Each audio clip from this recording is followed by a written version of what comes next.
డిండి మండలం దాసరి లక్ష్మణపుర తండా ఆవాస గ్రామంలో ఉన్నాం. బీఆర్ఎస్ పార్టీ సీనియర్ నాయకులు వడిత లక్ష్మణ్ నాయక్ గారు మనతో పాటు ఉన్నారు. నమస్కారం సార్. నమస్కారం. మీరు బీఆర్ఎస్ పార్టీలో ఎంతకాలం నుంచి పనిచేస్తున్నారు? పార్టీ బలోపేతానికి ఎలాంటి కృషి చేస్తున్నారు? బీఆర్ఎస్ పార్టీలో 8 సంవత్సరాల కింద నుంచి ఉన్నాను. ఇంకా చెప్పండి. అంటే ఎట్లా పార్టీ కార్యక్రమాలు ఏమి అంటే ఎలా బలోపేతం చేస్తున్నారు మీరు? చాలా మంచిగా అన్ని కళ్యాణ లక్ష్మి కావచ్చు, రైతు బంధు కావచ్చు, రైతు బీమా కావచ్చు, అన్నీ ఒక్కటొక్కటి మంచిగా చేసినాం. గత 10 ఏళ్ళ బీఆర్ఎస్ పాలనలో ఎలాంటి అభివృద్ధి సంక్షేమం జరిగిందంటే ఏం చెప్తారు మీరు?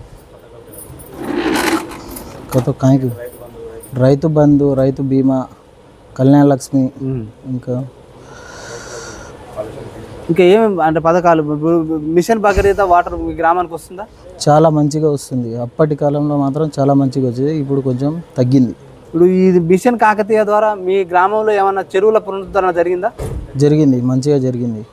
అంటే ఇక్కడ బీసీ బంధు కానీ, దళిత బంధు కానీ ఏమన్నా ఇక్కడ ఈ ఆ పథకాలు అందినాయి, చాలా మందికి అందినాయి. డబుల్ బెడ్రూమ్ ఇల్లు ఇక్కడ ఎన్ని వచ్చినాయి? అప్పుడు అంతా ఏం రాలే కానీ ఓ 4-3 వచ్చినాయి. ఇక్కడ యాదవుల గొర్రెల పంపిణీ జరిగిందా? జరిగింది. మరి గతంలో కేసీఆర్ పాలన ఎలా ఉంది, ఇప్పుడు ప్రస్తుతం కాంగ్రెస్ పార్టీ పాలన ఏ విధంగా ఉందంటారు? అప్పటికి పాలనే చాలా బాగున్నది, ఇప్పటి పాలనలో చాలా కోతలు ఉన్నాయి. ఇప్పుడు ప్రస్తుతం కాంగ్రెస్ పార్టీ 6 గ్యారెంటీ ఎట్లా అమలు అవుతున్నాయి గ్రామాల్లో? ఏం అమలు అవుతున్నాయి?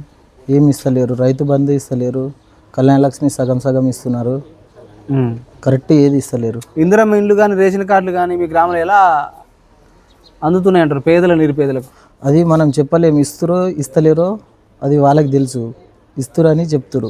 గత మాజీ ఎమ్మెల్యే రవీంద్రనాథ్ గారి ఆధ్వర్యంలో ఎలాంటి అభివృద్ధి జరిగిందంటారు? చాలా మంచిగా జరిగింది. అన్నిటికీ పిలిచి తమరు ఇచ్చినారు. ఇప్పుడు బాలనాయక్ గారి ఆధ్వర్యంలో, ఇప్పుడు మా ప్రస్తుత ఎమ్మెల్యే బాలనాయక్ ఆధ్వర్యంలో ఎలాంటి అభివృద్ధి సంక్షేమం జరుగుతుందంటారు? ప్రతి ఊరికి తిరుగుతూనే లేడు. అప్పుడు మా రవీంద్ర కుమార్ ఊరికి తిరిగి ఇచ్చేది.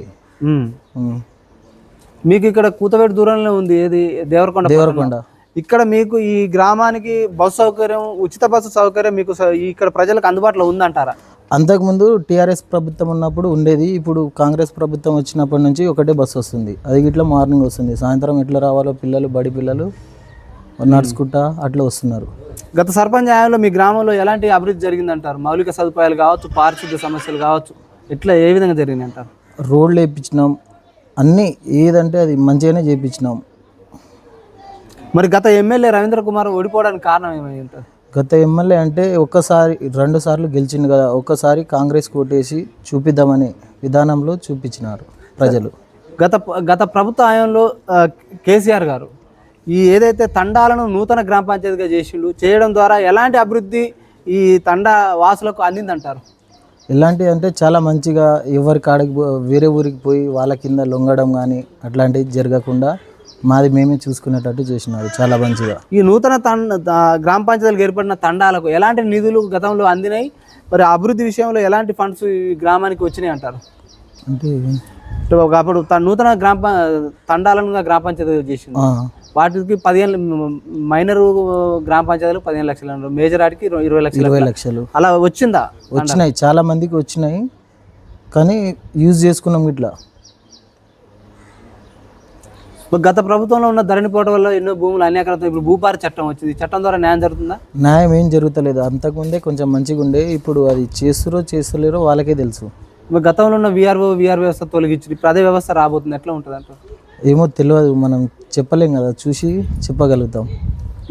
ఇప్పుడు సర్పంచుల కాలం మూసి దాదాపు 20 నెలలుగా వస్తుంది. గ్రామంలో పరిశుద్ధ సమస్యలు చాలా ఉన్నాయంటారు. చాలా కార్యదర్శి మా దగ్గర డబ్బులు లేవు, ఫండ్స్ లేవు అంటున్నారు. ఈ వెహికల్స్ కి మెయింటెనెన్స్ కి పైసలు లేవు అంటున్నారు. అంటే ప్రభుత్వం ఎందుకు ఎన్నికల పోతలేదు అంటే ఏమంటారు మీరు? అది మనం అంటే ఎలక్షన్లు సకాలంలో నిర్వహిస్తలేదు కదా, ఎక్కడ జాప్యం జరిగిందంటారు? అనేమో ఏం చెప్తుందంటే అది ఏమన్నారు నిన్న, బీసీ వర్గీకరణ గురించి అది కరెక్ట్ రిజల్ట్ వచ్చినప్పుడు నేను ఎలక్షన్ పెడతా అని చెప్తున్నాను. మరి బీసీలకు 42% రిజర్వేషన్ ద్వారా న్యాయం జరుగుతుంది అంటారా? న్యాయం జరుగుతుంది. 42% ఇవ్వడం సబబే. ఇప్పుడు గతంలో కూడా ఉన్న ప్రభుత్వాలు అంటే గిరిజనులు కూడా దాదాపు 12% రిజర్వేషన్ కల్పిస్తాయని ప్రభుత్వాలు హామీ ఇవ్వడం జరిగింది. మరి అదేమన్నా ఏ ప్రభుత్వంలో కానీ ఏమైనా అమలు జరిగే అవకాశాలు ఏమైనా కల్పిస్తున్నాయి అంటారు ఒక గిరిజన నాయకుడిగా మీరు? అవును, అమలు అంటే అది ఎట్లా చెప్పాలి నాకు ఫస్ట్ అంటే మీ 12% రిజర్వేషన్ ద్వారా మీకు న్యాయం జరుగుతుంది అంటారా? జరుగుతుంది, ఎందుకు జరగదు?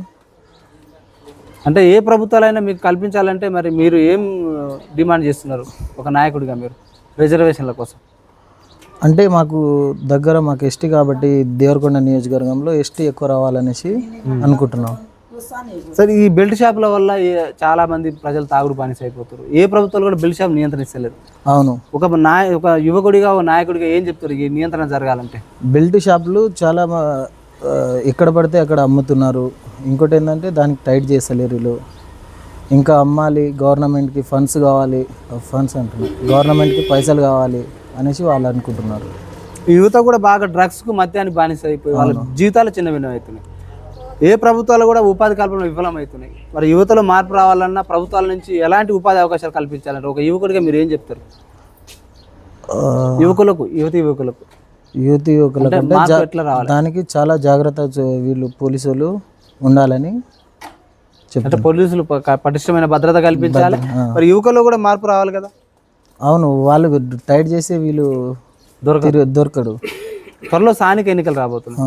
ఎలక్షన్ ఏదైనా కూడా మద్యం, డబ్బు ఏర్లై పారుతుంది. ప్రలోభాలకు రాజకీయ పార్టీలు ఓటర్లను, ప్రజలను గురి చేస్తారు. ఆ ప్రలోభాల నుంచి బయటపడాలంటే ఆ ఓటర్లలో, ప్రజల్లో ఎలాంటి చైతన్యం రావాలంటారు?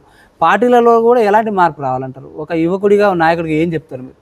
పార్టీలో అంటే ఇప్పుడు నేను ఏం చెప్తున్నా అంటే వాళ్ళు చేసే విధానాలు దాని ప్రజల్టీ వస్తాయి ఎలక్షన్లో. అంటే మభ్య పెడుతున్నారు కదా. ఇప్పుడు ఓట్లు అనగానే ఇప్పుడు ఓటర్కు డబ్బు, మద్యం అవి ఇస్తున్నారు. అవి ఇవ్వడం వల్ల కూడా చాలా వరకు ప్రజాస్వామ్యం నిర్వీర్యం అయిపోతుంది. వాళ్ళు ఎంత ఇచ్చినా వాళ్ళకు తెలుస్తుంది కదా. ఇది యూరియా కోత కానీ ఇంకోటి కళ్యాణ లక్ష్మి అట్లాంటివి చాలా ఇస్తలేరు కదా వాళ్ళు. ఇప్పుడు యూరియా కొరత కూడా బాగా ఇప్పుడు ప్రధానమైన సమస్య. ఆ యూరియా కొరత మరి ఎందుకు గతంలో ఎట్లా ఉంది, ఇప్పుడు ఎట్లా ఉంది?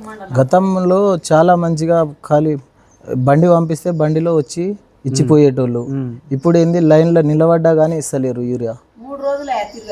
అసలు అంటే ఎంత ఇస్తున్నారు? ఒక రైతుకు ఎన్ని బస్తాలు ఇస్తున్నారు? ఒక రైతుకు 2 బస్తాలు అంటారు. ఆడికి పోయంగానే అయిపోతుంది అంటారు. వాళ్ళు అక్కడ నుంచి తెస్తలేరు, అర్థమైతలేదు. అంటే ఎక్కడ జాప్యం జరుగుతుంది అంటారు? అంటే ప్రభుత్వం మీకు అంటే యూరియా సకాలంలో ఎందుకు సప్లై చేయలేదంటే ఏం చెప్తారు? ప్రభుత్వమే కదా. గత కాలంలో మేము ఎట్లా ఇచ్చినామో వాళ్ళకి తెలిసి గిట్లా వీళ్ళు చాలా లోగా చేసుకుంటున్నారు. ఇప్పుడు ఎలాంటి నాయకుడిని ఎన్నుకుంటే గ్రామ పంచాయతీలు అభివృద్ధి చెందుతాయి అంటారు? మంచి నాయకుడిని చూసి ఎన్నుకోవాలని కోరుకున్నాను. త్వరలో స్థానిక ఎన్నికలు రాబోతున్నాయి కదా. ఇక్కడ ఈ ప్రజలకు, మీ గ్రామ ప్రజలకు, ఓటర్లకు ఏం చెప్తారు మీరు? అంటే బీఆర్ఎస్ పార్టీకి కానీ ఓడితే ఆ లక్ష్మణ్ నాయకు ఓటు వేయాలన్నా మీ ప్రజలకు, మీ ఓటర్లకు ఏం చెప్తారు మీరు? ఎవరు అభివృద్ధి చేసిరో వాళ్ళకు ఓటు వేయమని అడుగుతా. Okay sir, thank you sir. చూస్తూనే ఉండండి మీ తెలుగు టీవీ.